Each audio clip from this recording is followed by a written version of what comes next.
ஒரு வண்டியில ட்ரிபிள்ஸா? ஃபோர்ஸ் மாதிரி தான் இருக்கு. 4 பேரும் எங்க கிளம்பிட்டீங்க? ஓல்ட் பஜாஜ் சட்டாக் பைக்கில் ஜாலியான பயணம்.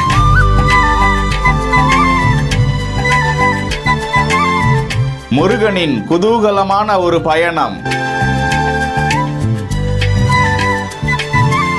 ரமேஷ் கிருஷ்ணமூர்த்தி என்கிற இன்ஸ்டா பக்கத்தில் பகிரப்பட்டிருக்கும் இந்த AI காணொளியில் ஓல்டு செட்டாக் பைக்னாவே ஃபேமஸ் தான். அந்த பைக்கு சாலையில காண்பதே அரிது. அதுல குட்டி முருகன், அவருடைய வாகனங்கள் அழகான மயில், சேவல், சும்மா பசுமையான அந்த வழிச்சாலையில ஜாலியா பயணம் செய்யற காட்சி பகிரப்பட்டிருக்கு. இதனை பார்க்கும் வலைதளவாசிகள் 3 பேரும் எங்க ஜாலியா கிளம்பிட்டீங்க, பார்த்து டிராபிக் போலீஸ் புடிச்சு ஃபைன் போட போறாங்க, முருகனுக்கே ஃபைனா என்றெல்லாம் கருத்துக்களில் கதைத்து வருகிறார்கள். இந்த காணொளியை நீங்கள் ரசித்தீர்களா?